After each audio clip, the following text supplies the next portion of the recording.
Hi అండి. ఎంత నల్లగా ఉన్న వెండి పట్టీలు ఇలా ఒక్కసారి క్లీన్ చేసి చూడండి. ఒక 5 నిమిషాల క్లీన్ అయిపోద్ది చూడండి.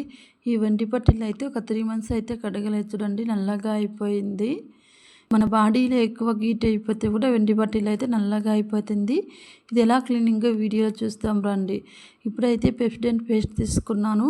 మీ దగ్గర ఆ పేస్ట్, కోల్గేట్ ఏ పేస్ట్ ఉంటే ఆ పేస్ట్ అయితే తీసుకొని ఇప్పుడు పట్టీల పైన అప్లై చేసుకోండి. తర్వాత అయితే ఒక పాత బ్రష్ ఉంటే తీసుకొని ఇలా రుద్దుకోండి. అంత బాగా అయితే క్లీన్ అయిపోతుంది. నేనే నమ్మను, అంత బాగా అయితే క్లీన్ అయిపోయింది.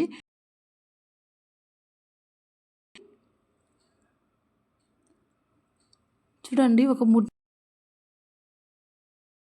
ఎలా ఉందో చూడండి. ఈ బ్రష్లో చూడండి, చూపిస్తున్నాను ఎలా ఉందో. నల్లగా ఉంది మురికి చూడండి. ఇప్పుడైతే వాటర్లో అయితే కడిగి చూపిస్తున్నాను. చాలా బాగా అయితే కనిపిస్తుంది చూడండి. వాటర్లో అయితే ఉందని వాటర్లో అయితే కడుక్కున్నాను. ఎంత బాగా అయితే కనిపిస్తూ ఉంది చూడండి. ఉందో ఇప్పుడైతే